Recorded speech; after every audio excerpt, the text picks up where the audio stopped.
안녕하세요. 커피앤톡입니다. 오늘도 와주셔서 감사드리고요. 바로 사연 읽어보겠습니다.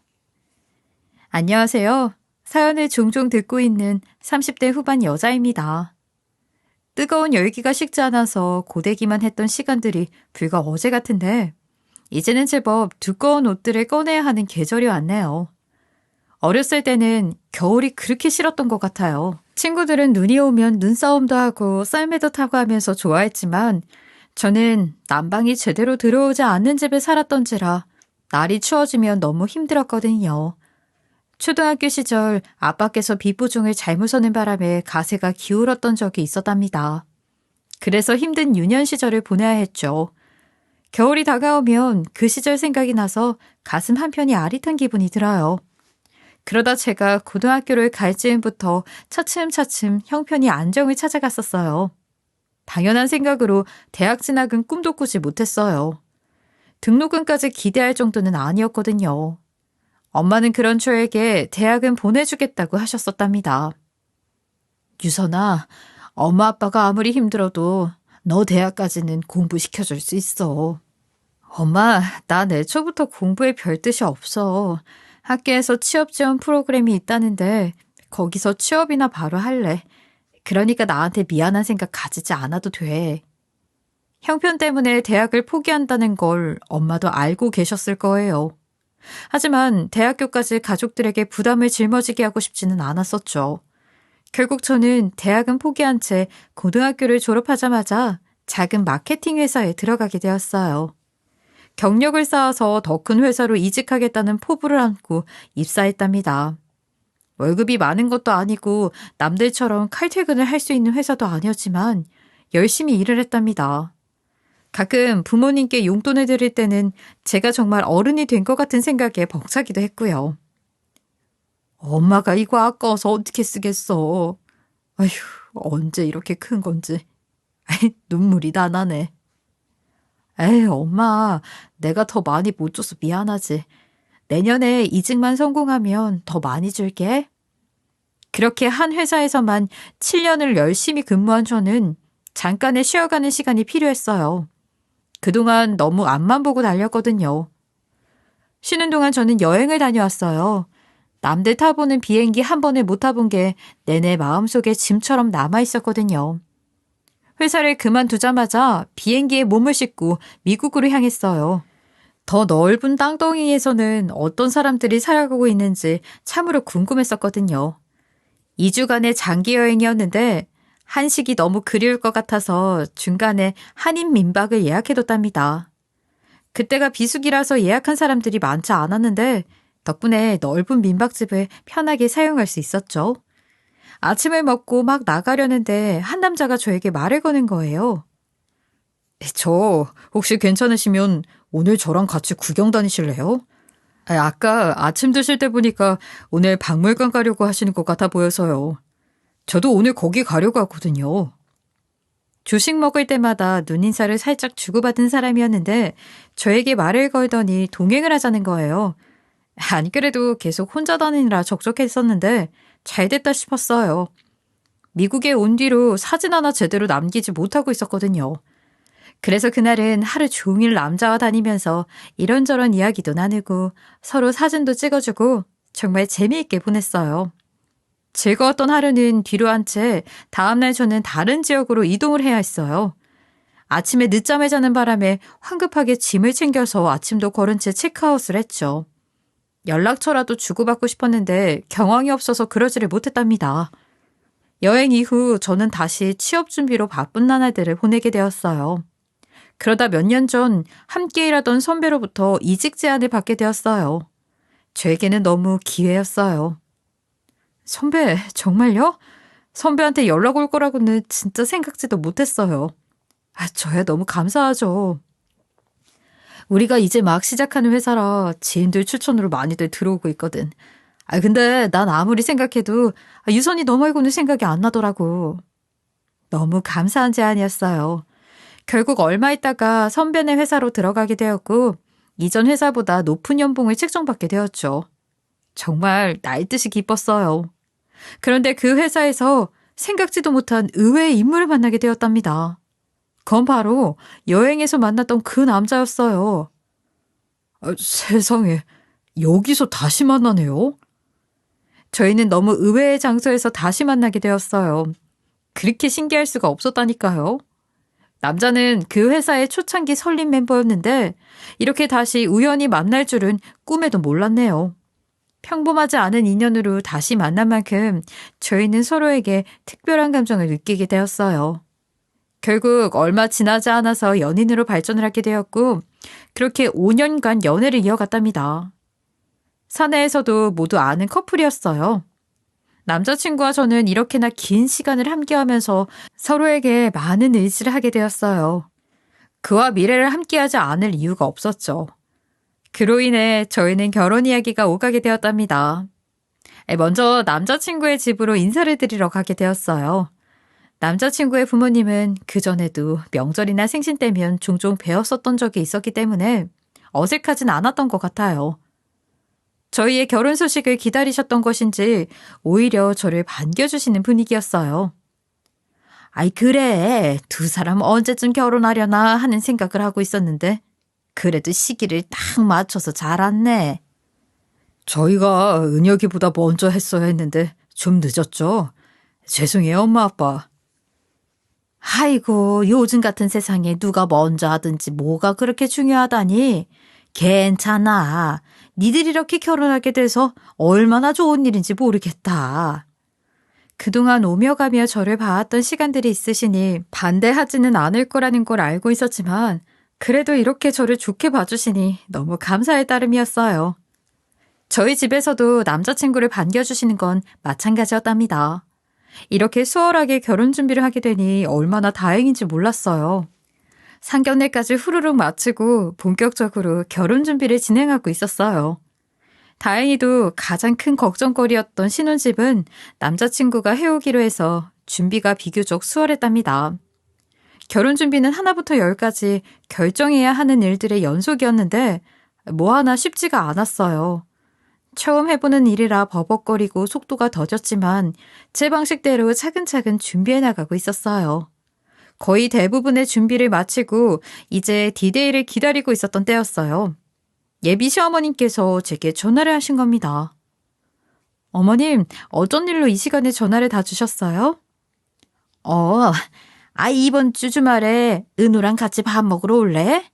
너희들이랑 같이 먹으려고 전복을 좀 샀거든. 너무 좋죠. 그럼 이번 주 주말에 갈게요. 제게 주말에 밥 먹으러 오라는 말씀을 하시더라고요.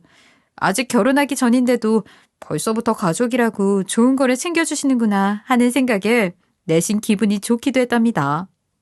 그렇게 주말이 되었고 저는 남자친구와 함께 예비 시댁으로 향했어요. 집에 도착하니 예비 시어머님께서 전복 솥밥에 전복을 넣은 갈비찜, 버터구이 등등 상다리가 휘어지게 차려놓으셨더라고요. 세상에, 어머님 혼자서 이렇게 많은 음식을 다 준비하신 거세요? 이 정도 가지고 뭐 어렵다고. 어서들 앉아. 밥 먹자. 저희는 다 같이 둘러앉아서 기분 좋게 식사를 마쳤어요. 식사 후 차를 한 잔씩 하면서 결혼 준비가 어느 정도 되어가는지 물어보시더라고요. 그래. 너희들 결혼 준비는 잘 되어가고 있고? 네, 어머님. 저희 지난주에 거의 대부분 마쳤고요. 이제 내일 모레면 청첩장 나올 거예요. 그런데 그 이후 예비 시어머님께서 되게 황당한 말을 하시는 거예요. 다른 집 애들 결혼하는 거 보니 뭐 하나 쉬운 게 없더라고. 그나저나 내가 곰곰이 생각을 해봤는데 아무래도 우리 집이 전통과 가풍이 있는 집안이다 보니까 예단을 받아야겠더구나. 그리고 우리 아들이 집을 해가는데 아무것도 받지 않고 하는 건 좀 아닌 것 같고. 갑작스런 예단 이야기에 저는 너무 황당하고 어이가 없었어요. 결혼 허락 인사를 드리러 갔을 때도 상견례 때도 예단과 예물은 생략한다고 이야기를 마친 상태였던지라 황당했답니다. 그리고 남자친구가 집을 해오긴 했지만 그 집은 남자친구가 대출을 받은 거였고 대출금은 어느 정도 저랑 같이 갚아야 되는 사정이었어요. 네? 어머님 분명히 지난번에 예단이랑 예물은 생략하기로 했다고 말씀드렸었는데 갑자기 이러시면 저희도 입장이 곤란해져서요. 그래, 내가 그때는 그렇게 말을 했었다만, 생각해보니 작은 애도 결혼할 때 예단을 다 해야 하는데 큰 애인 너만 안 해오면 작은 애 입장에서는 그것도 썩 내키지 않을 것 같구나. 우리는 사돈댁 형편 생각해서 생략을 하려고 했는데 아무리 그래도 이건 좀 아닌 것 같아서 결혼 전에 확실하게 할 건 해야 하지 않겠니? 저는 뭐라 말을 해야 할지 모르겠어서 말문이 막혀버리더라고요. 하지만 일단 물어는 보았어요. 어머님, 그럼 예단은 어떤 걸 원하시는 거예요? 우리도 뭐 과하게 욕심내서 많은 걸 바라는 건 아니고 딱 작은 애 해온 만큼 해오면 서로 뒤탈 없이 좋을 것 같구나. 그러더니 제 형편에서는 꿈도 꾸지 못할 외제차를 한 대 해달라고 말씀하시는 겁니다. 장 보러 다니려면 그래도 그 정도 차 한 대는 있어야 한다는 말을 덧붙이시면서요. 그 차는 가격이 좋기 7천만 원에서 8천만 원을 호가하는 제품이었는데 입이 떡 벌어졌죠. 남자친구 또한 이 말을 듣더니 놀라서 자기 엄마를 말렸어요. 에? 아유, 엄마, 아무리 그래도 그렇지. 그 큰 돈이 어디 있겠어요. 그건 좀 무리가 있어요. 예, 너는 가만히 있어. 우리가 지금은 이렇게 살아도 너도 알다시피 전통이 있는 집이지 않니? 엄마가 괜히 이러는 게 아니야. 듣고 있던 저도 한마디 보탰어요. 어머님, 근데 제가 지금 당장 1, 2천만 원도 아니고 그 정도 큰 금액을 마련하는 건 어려울 것 같아요. 그러니? 그럼 우리도 이 결혼 다시 한번 생각해보는 걸로 하자꾸나. 어쩔 수 없지 뭐. 갑자기 제게 이 결혼을 다시 생각해보자는 말씀을 하시는 거예요. 이미 청첩장이 찍혀지고 있는 마당에 정말 황당했어요. 기분 좋게 밥 잘 먹고 체할 뻔했지 뭐예요. 생각보다 완강하게 예단을 요구하시는 모습에 더 이야기해봤자 도돌이표일 뿐이겠구나 하는 생각에 저희는 일단 자리를 떴어요. 그런데 며칠 후 남자친구로부터 너무 충격적인 말을 전해 들었어요. 정말 어떻게 해야 좋을지 모르겠네. 엄마가 예단해오지 않으면 예약해놓은 식장이며 뭐며 전부 다 취소하시라고 난리 성화이셔. 정말 갑자기 왜 그런지 모르겠네. 저는 남자친구의 말에 너무 놀라서 뒷목을 잡았어요. 갑작스럽게 예단 타령을 하면서 이렇게 차질을 빚을 거라고는 전혀 예상하지 못하고 있었거든요. 저는 다시 어머님을 찾아뵙고 진지하게 말씀을 드렸어요. 어머님, 결혼 물으라고 하신 거 전해 들었어요. 그래서 이렇게 찾아뵙게 됐어요. 그런데 제가 결혼 준비하느라 대출을 전부 끌어와서 추가적으로 그렇게 큰 돈을 마련하는 건 너무 어려워서요. 대신에 백화점에서 명품 가방 하나 선물해드리고 싶은데 그걸로는 부족할까요? 지금 결혼식 취소하면 손해가 장난 아니에요. 예, 아가. 예단 이야기를 내가 괜히 한 것 같아 보였니? 우리가 그 정도를 받을만 하니까 달라고 한 게야. 지난번에 상견례 때 보니까 니들 집이 그렇게 여유 있어 보이지 않길래 생략을 하려고 했다만 그래도 가풍이라는 게 있는데 사람들이 그건 좀 아니라고 하더구나. 아무쪼록 가방 하나 받고 끝낼 일이었으면 이러지도 않았어. 결혼 전에 확실하게 할 건 하고 가자. 알겠니? 어머님의 말씀에 눈앞이 아득해지는 기분이었어요. 그리고 상견례 때 만난 저희 부모님을 보시고 형편이 어때 보이니 하는 말씀을 하시는데 이게 과연 맞는 걸까 싶었답니다. 저는 이렇게까지 결혼하는 건 무리가 있다는 생각이 들어서 남자친구에게 이별을 구했어요.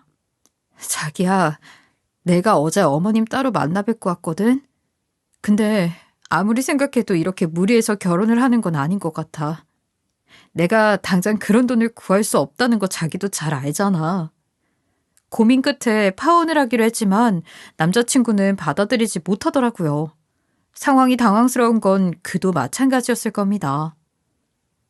엄마가 그래서 마음이 안 좋은 건 알고 있는데 그래도 갑자기 이러면 나는 어떡해. 남자친구는 울며불며 매달리더라고요. 일단은 머릿속이 너무 복잡해서 생각할 시간을 갖기로 했어요. 그리고 2주의 시간이 지났어요. 그 사이 저는 믿을 수 없는 사실을 알게 되었어요. 글쎄, 뱃속에 아이가 생겨버린 겁니다. 그날이 왔는데도 하지 않아서 정말 혹시나 하는 마음에 병원에 가보았는데 아기집이 보인다는 거예요. 가슴이 철렁 내려앉았어요. 남자친구에게 헤어지자고 한 마당에 이 말을 어떻게 꺼내야 할지 막막한 심정이었답니다. 차일피일 미루는 것보다 빨리 말을 하는 쪽이 낫겠다 싶어서 저는 남자친구에게 임신 소식을 전했어요. 자기야, 나 어떡하지? 임신이래. 저 말을 뱉자마자 눈물이 왈칵하고 쏟아졌어요. 제가 눈물을 흘리니 남자친구가 꼭 끌어안아주면서 불안한 저의 마음을 달래주더군요. 괜찮아. 너무 걱정하지 마. 예정대로 결혼하면 돼. 이대로 모든 것을 끝내고 싶었지만 갑작스럽게 찾아온 아이 때문에 그 어떤 것도 쉽지 않게 되었답니다. 결국 저는 결혼을 위해서 엄마에게 솔직하게 전부 털어놓고 부탁을 하게 되었어요. 엄마는 저의 이야기를 듣고는 한숨을 크게 내쉬면서 말씀하셨어요. 아휴, 내가 정말 못 살아. 너 그런 일이 있었으면 엄마한테 말을 해야 할 거 아니야. 어쩜 그렇게 미련하니? 혼자서 얼마나 속을 썩였어. 엄마한테 미안해서 어떻게 말을 하겠어. 정말 미안해요. 아휴, 사돈댁 입장에서는 자기 아들이 집을 해오니 뭐라도 받고 싶으시겠지. 그 마음을 내가 어떻게 모르겠어. 엄마 앞에서 결국 눈물이 뚝뚝 흘리는 꼴을 보이게 되었어요. 제 자신이 너무 한스럽고 멍청한 것 같아서 눈물이 멈춰지지 않더라고요. 그리고 엄마는 제게 말씀하셨어요. 그 예단은 엄마가 어떻게든 해줄 테니까 걱정하지 마. 조금만 기다려봐. 엄마는 제게 예단을 해줄 테니 걱정하지 말라고 하셨지만 저희 집에는 그만한 여유 자금이 없었거든요. 그런데 한 일주일 정도 지났을 무렵이었어요. 엄마께 전화가 와서는 예단으로 해갈 돈을 마련했다고 하시는 겁니다. 엄마가 그 돈 마련했어. 근데 8천만 원까지는 도저히 안 돼서 5천만 원 선에서 정리를 했으면 하는데 사돈댁에 한번 말해보겠니? 아니, 엄마가 그 큰 돈을 어떻게 구한 거야? 엄마, 정말 고마워. 저는 예비 시어머니께 말씀을 드렸어요. 어머님, 저희 엄마가 5천만 원까지는 구해주셨는데 그 이상은 좀 어렵다고 하셔서요. 원하시는 외제차는 안 될 것 같은데 그 하위 모델 중고는 가능할 것 같아요. 이 정도면 괜찮으실까요? 그래. 너도 갑자기 애가 들어서고 발등에 불이 떨어지니까 이렇게 마련이 되지 않니? 뭐 여기까지가 한계인 것 같으니 그렇게 하자꾸나. 나도 별 수 없지. 예상 요구하는 건 좀 아닌 것 같구나. 그렇게 겨우겨우 예단으로 중고 외제차를 맞출 수 있게 되었고 저희는 차질 없이 결혼식을 진행하게 되었어요. 우여곡절이 많았던 만큼 결혼식 날 참 많이도 울었던 기억이 납니다. 엄마, 이런 모습 보여서 정말 미안해요. 엄마 힘들게 한 만큼 더 잘 살게요. 이 정도 난간 없이 결혼까지 하는 사람들이 얼마나 되겠어. 엄마한테 미안하다는 생각 말고 정서방이랑 예쁘게 잘 살아. 그거면 충분해. 나이를 이렇게 먹었지만 엄마 없으면 안 되는 어린아이일 뿐이더라고요. 엄마 덕분에 결혼식까지 무사히 마치고 저희 부부는 신혼여행을 갔답니다. 그런데 문제는 신혼여행을 다녀오고 나서부터였어요. 식을 올리기 전에 몇 번 만난 게 전부였던 손 아래 신우가 저를 대놓고 너무 싫어하는 게 느껴지는 겁니다. 작은 새언니는 그래도 우리 집에 예단도 금말 없이 잘해오고 그랬는데 큰 새언니는 어쩜 그래요? 나 같으면 창피해서 그렇게 못할 것 같은데. 오히려 동서는 점잖고 가만히 있는데 어머님이랑 신우가 난리인 겁니다. 아가씨, 저희 결혼 전에 이미 전부 얘기 끝난 부분이에요. 그러니까 큰오빠는 결혼할 거면 미리 집안을 잘 살폈어야 했는데 너무 아무랑 결혼한 거 아니야? 그게 애가 갑자기 들어서는 바람에 이도 저도 못하게 됐지 뭐. 됐다 얘. 두 사람은 임신한 제 앞에서 못하는 말이 없는 거예요.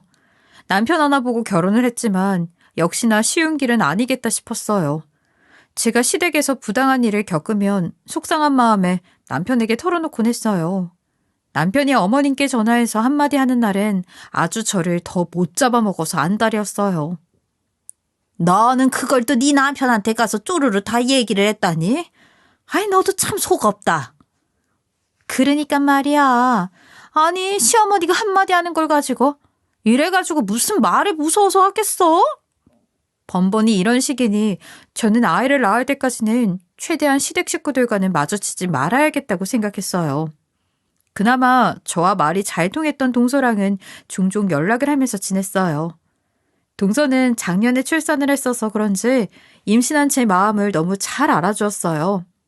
또한 저랑 동갑이라 말이 잘 통하기도 했고요.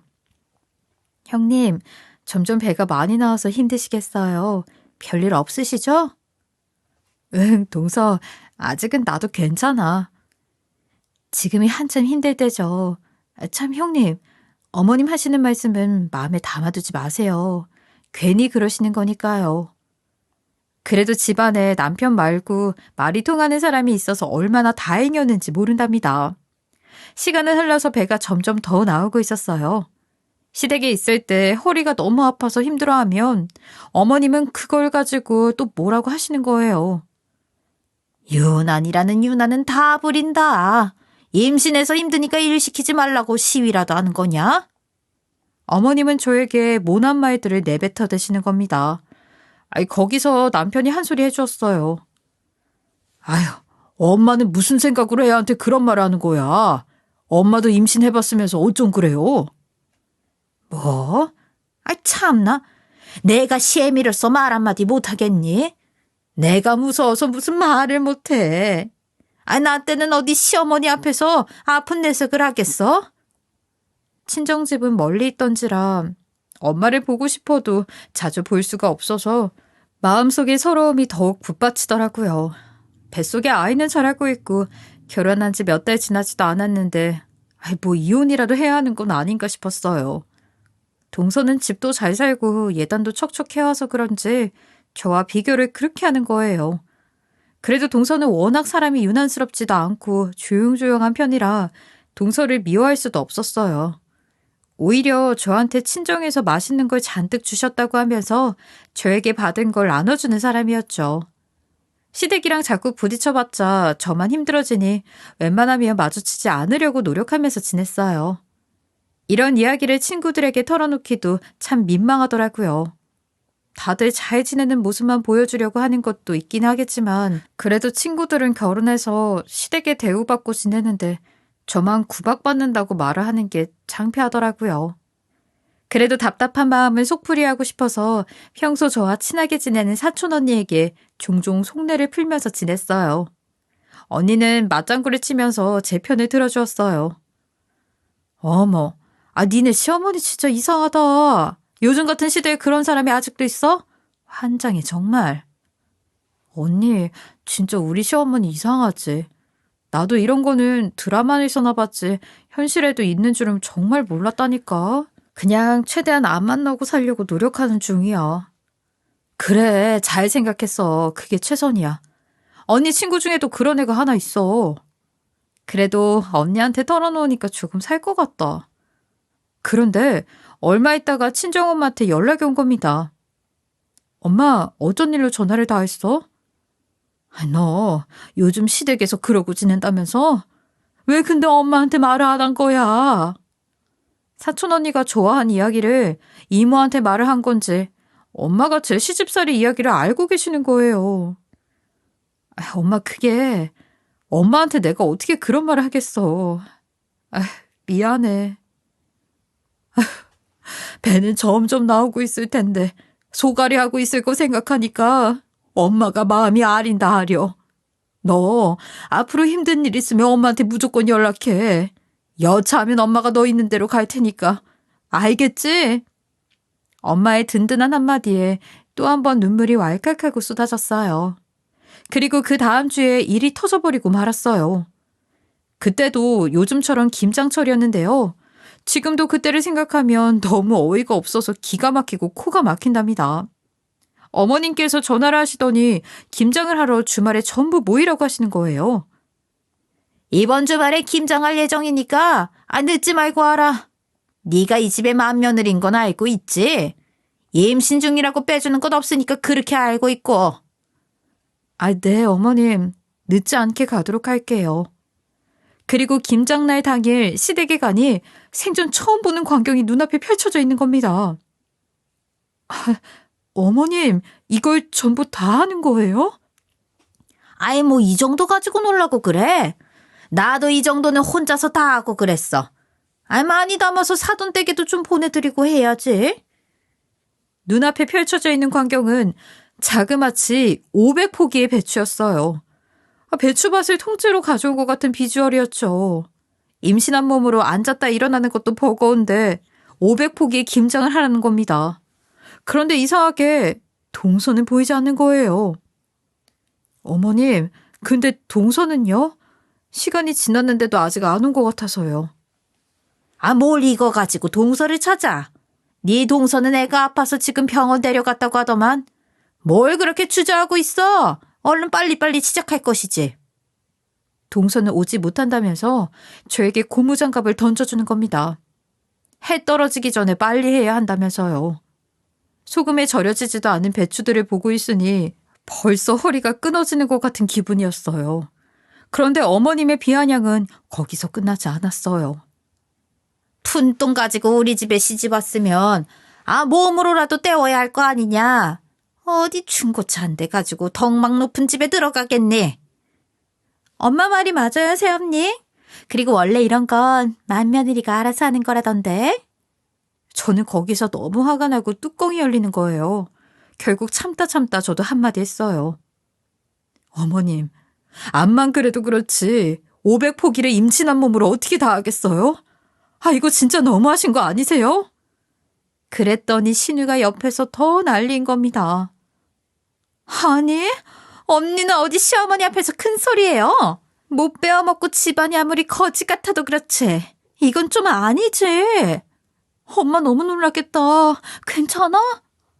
제가 뭘 얼마나 큰 소리를 했다고 아주 자기가 더 난리 부를 새인 겁니다. 바보같이 혼자서 이 많은 걸 전부 다 할 수는 없었고 저는 곧장 남편에게 전화를 걸어서 SOS를 하려고 했어요.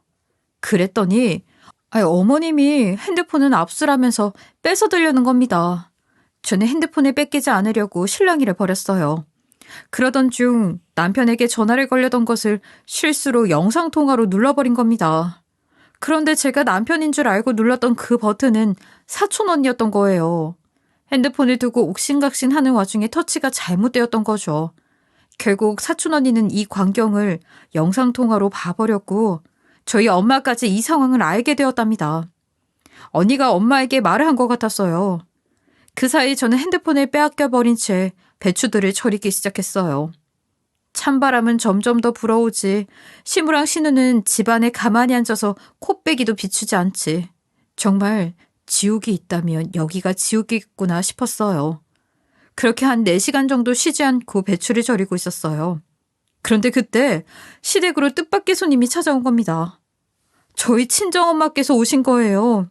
너무 놀라서 벙찐 얼굴로 엄마를 보았어요. 아니, 엄마가 여기 어떻게 온 거야? 너 지금 혼자서 이걸 다 하고 있었던 거야? 이놈의 여편네를 그냥! 엄마는 마당에 널브러져 있는 절인 배추들을 보고 화가 잔뜩 나서 현관문을 두드리며 소리를 치셨어요. 사부인, 좀 나와보세요. 그거 해도 정말 너무한 거 아닙니까? 그때 신우가 나와서 상황 파악을 하더군요. 아니, 여길 어떻게 오신 거예요? 왜 남의 집에서 소란을 피우시는 거죠? 신우의 말을 듣고는 시무라는 인간도 나와서 얼굴을 비추더라고요. 사돈댁이 어떻게 지금 여기 계세요? 그때 저희 엄마는 눈에 보이는 절인 배추를 하나 집어들어서는 그대로 시무의 뺨에 싸대기를 날려버렸어요. 말 그대로 배추 싸대기였죠. 소금물을 잔뜩 머금은 배추가 얼굴에 착 하고 감기는 소리가 온 마당에 울려 퍼졌어요. 지금 이게 뭐 하자는 거야, 이 미친 여편네야. 저희 엄마는 물러서지 않고 맞대응을 했어요.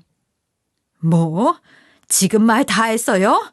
미친 여편네는 당신이지. 이 망할 것들아. 뭐요?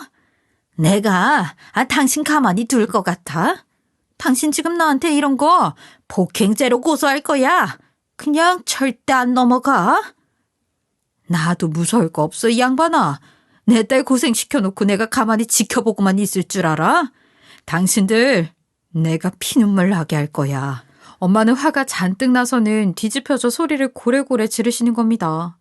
그때 마침 친구분들이랑 모임을 마치고 시아버님께서 집으로 돌아오셨어요.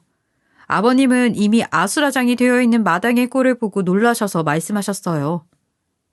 아이, 지금 이게 다 뭐야? 사부인은 여기 어떻게 오신 거예요? 그 찰나를 놓치지 않고 엄마는 아버님께 격양된 목소리로 이야기하시더라고요. 안 그래도 잘 오셨네요. 제가 지금 긴히 드릴 말씀이 있던 차였습니다. 저희 엄마의 말에 시모와 신우 그리고 아버님까지 모두 놀란 토끼 눈을 하셨어요. 그리고 엄마는 운을 떼기 시작하셨는데 그 자리에 있던 모든 사람이 이야기를 듣고 너무 놀라서 그대로 굳어버렸답니다. 제가 박가사돈께서 모르고 계시는 사부인이랑 사돈처녀의 비밀에 대해서 폭로 좀 할까 합니다. 엄마는 가방에서 사진을 꺼내더니 아버님에게 건네주더라고요. 이게 다 무슨 일인지 싶어서 상황을 지켜보고 있었어요. 그리고 엄마는 말씀하셨어요. 사부인, 그리고 사돈처녀, 이 사진 본인들 맞으시죠? 이렇게 사진까지 떡하니 있는데 아니라고 발뺌을 하지는 못할 겁니다. 이 두 사람이 일주일에 2번씩 나이트클럽에서 남자 끼고 노는 거 박가사돈께서는 모르고 계셨죠? 엄마의 말에 모든 아버님의 얼굴이 굳어졌고 시모와 신우는 파랗게 질려서 어쩔 줄을 몰라 하는 겁니다. 박가사돈께서 일 때문에 지방 출장 가실 때마다 저 둘이서 그렇게 나이트클럽을 다녔다고 하는데 사돈처녀가 애까지 낳았던 것도 아마 모르시겠죠? 순간 마당에는 정적이 흘렀어요. 알고 보니 이야기의 전말은 이랬답니다. 아버님은 인테리어 업자이셔서 직업 특성상 지방으로 출장이 잦은 편이었거든요. 시무랑 신우는 그 틈을 타서 나이트클럽에 드나들면서 남자를 끼고 놀았던 겁니다. 더 충격인 건 신우는 나이트에서 만난 남자와 애까지 낳았던 거였죠. 아버님은 엄마에게 물었어요. 아니, 지금 무슨 말씀을 하시는 건지. 이 사람이랑 우리 딸이 그럴 리가요. 근데 이 사진은 대체 어디서 나신 거예요? 엄마가 말씀하시길 그 출처는 엄마의 지인이었어요. 지인께서는 그 나이트클럽과 술집들이 모여있는 곳에서 작은 구멍가게를 운영하고 계시는데 그곳에 시무랑 신우가 그렇게 자주 왔다고 하더라고요. 그리고 두 사람은 손에 꼽을 만큼 진상이라서 기억을 할 수밖에 없었다고 하는 겁니다. 가게에 올 때마다 주민등록증을 맡겨놓고 외상을 하는데 어떤 업주가 좋아하겠어요? 올 때마다 스트레스 받는 손님이라고 하더군요. 심지어 어느 날은 지인분께 아이를 잠깐만 맡아달라고 하면서 애만 놓고 가는 날도 있었다고 해요. 막장도 이런 막장이 없었죠. 그 친구도 식장에서 보고는 긴가민가해서 갸우뚱했다고 하더라고요. 나중에 사부인이랑 사돈처녀가 그 친상이란 걸 알게 되고 나서도 저한테 말을 못하고 있다가 얼마 전에 알려줬어요. 이렇게 근본 없는 개막장 집안인 걸 알았으면 절대 결혼시키지 않았을 겁니다. 엄마는 나중에야 이 사실들을 알게 되셨고 이미 결혼을 한 마당에 물을 수도 없는 노릇이니 나중에 써먹을 일이 있으면 쓰려고 증거사진을 받아두는 철두철미함을 보이셨죠. 사진 속에는 시모가 외상할 때 쓰는 민증과 CCTV 캡처 화면이 있었어요. 심지어는 외간 남자와 팔짱을 나란히 끼고 구멍가게로 들어가는 모습도 있었죠. 모든 사실이 탄로가 나자 시모랑 신우는 벌벌 떨면서 무릎을 털썩 꿇더라고요. 여보, 정말 미안해요. 내가 그러려고 그런 게 아니라. 아빠, 그게 정말 죄송해요. 잘못했어요, 아빠. 심지어 신우는 눈물을 뚝뚝 흘리면서 잘못했다고 빌었답니다. 듣고 싶지 않아. 당신 정말 미친 거야? 어떻게 딸이랑 둘이서 그럴 수가 있는 건데. 아니, 애까지 낳을 정도로 막장일 건 없었잖아. 이게 도대체 다 무슨 일이야? 둘 다 내 아주 가만 안 둘 줄 알아. 아버님의 표정은 정말이지 경멸 그 자체였어요. 하지만 충격은 여기서 끝이 아니었답니다. 이따위로 근본도 없는 인간들이면서 저한테 예단을 안 해온다고 그렇게 성화를 했어요? 참나. 제가 예단 이야기를 하니 아버님은 다시 황당한 얼굴을 하시는 거예요. 아니, 아가, 지금 뭐라고 했니? 예단? 우리 예물 예단은 안 하기로 진작에 얘기가 끝났었잖니. 아버님은 아무것도 모르고 계신 눈치였어요. 아버님, 설마 모르고 계시는 거예요? 어머님이 갑자기 가풍이니 전통이니 운운하시면서 저한테 예단을 해오지 않으면 이 결혼을 무르겠다고 으름장을 놓으시는 바람에 저희가 5천만 원짜리 중고 외제차를 해왔잖아요. 그것도 원래 8천만 원짜리를 원하셨는데 싼 값에 해왔다고 얼마나 무시를 하셨는데요. 제 이야기를 듣고 아버님은 목덜미를 잡으시면서 어머님을 채근하셨어요. 당신, 이건 또 다 무슨 소린데? 그럼 그 차는 지금 어디 있는 거야? 아니 여보, 그게 아니라 아유 정말 못 살아. 시모는 고개를 들지를 못하더라고요. 자기도 사람이라면 얼굴을 들 수 없겠죠. 동서는 예단으로 8천만 원을 해왔다고 하는데 저는 그거에 미치지 못한다고 얼마나 저를 못살게 구셨다고요. 지금 이 김장도 혼자 갈무리를 하고 있었어요. 아버님은 다시 눈이 동그래져서 말씀하셨어요. 아이, 뭐? 작은 애한테도 예단을 받았어? 아가, 나는 네가 말해주기 전까지 전혀 몰랐다. 난 예단 이야기는 아예 금시초문이야. 알고 보니 시모는 저와 동서에게 예단을 받아서 그 제비놈들에게 외제차를 선물해줬던 겁니다. 아버님은 당연히 이 사실을 까맣게 모르고 계셨고요. 아버님의 배신감에 가득 찬 그 얼굴은 절망에 가까웠어요. 저희가 이렇게 이야기하는 동안 남편과 서방님 내외까지 시댁에 와서 모든 전말을 들어버렸어요. 집안은 말 그대로 풍비박산이 났답니다. 동서 또한 자신의 예단이 그렇게 사용되었다는 걸 알아버렸으니 얼마나 충격이겠어요. 하지만 누구보다 충격에 휩싸인 건 아무래도 아버님이셨어요. 아버님은 정말 성실하고 우직한 분이시거든요. 살면서 지인에게 한 번 사기당해서 집안이 휘청거린 적이 있긴 하지만 가족을 위해 군말 없이 희생을 해오신 분이었어요. 철석같이 믿었던 딸과 아내의 배신에 아버님의 삶은 힘없이 무너져 내리고 있었어요. 결국 아버님은 배신감을 견디지 못하시고 이혼을 하시게 되었어요. 시모와 신우는 본인들이 지은 죄와 증거들이 명확하게 있는 상황이니 빼도 박도 할 수 없게 집에서 내쫓겨난 꼴이 되어버렸죠. 두 아들들도 자기 엄마와 동생에 대한 배신감에 외면을 해버리더군요. 뒤에서 남모르게 그런 파렴치한 짓을 하고 있을 거라고 누가 상상이나 했겠어요? 아버님은 한동안 충격에서 벗어나지 못하셨지만 아들들의 지극정성 어린 보살핌으로 서서히 이전의 삶을 되찾으실 수 있으셨어요. 후에 태어난 저희 아이가 아버님의 회복제 역할을 톡톡히 해냈죠. 임신했을 당시에는 너무 갑작스럽게 찾아왔다고 원망 어린 생각을 하기도 했었지만 이제는 제 딸아이 없는 인생은 상상하기도 어렵네요. 땡전 한 푼 없이 집에서 나와버린 시모와 신우 또한 눈앞이 깜깜하기는 마찬가지였을 겁니다.